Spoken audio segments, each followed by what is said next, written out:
Running স্টাফদের কর্মবিরতিতে প্রায় ৩০ ঘণ্টা সারা দেশে রেল চলাচল বন্ধ থাকার পর মধ্যরাতের সমঝোতায় সচল হয়েছে রেলপথ। বুধবার সকালে ঢাকার কমলাপুর থেকে জয়দেবপুর কমিউটার ট্রেন ছেড়ে যাওয়ার মধ্য দিয়ে ট্রেন চলাচল শুরু হয়। এরপর দেশের কয়েকটি অঞ্চল থেকে শুরু হয়েছে ট্রেন চলাচল। প্রথমে জয়দেবপুর কমিউটার, এরপর রাজশাহীগামী ধূমকেতু এক্সপ্রেস ট্রেন ছেড়ে গেছে। সোয়া ৭টার কিছুক্ষণ পর কক্সবাজারগামী পর্যটক এক্সপ্রেস ছেড়ে যায়।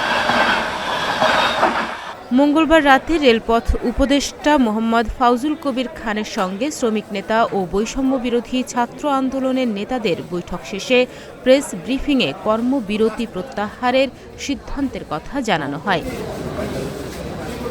এর আগে মূল বেতনের সঙ্গে রানিং অ্যালাউন্স যোগ করে পেনশন এবং আনুতোষিকের দাবি পূরণ না হওয়ায় সোমবার মধ্যরাত থেকে কর্মবিরতি শুরু করেন রানিং স্টাফরা। তাদের বুঝিয়ে কাজে ফেরাতে মঙ্গলবার দিনভর দফায় দফায় বৈঠক চলে, কিন্তু কোনো চেষ্টায় ফল দিচ্ছিল না।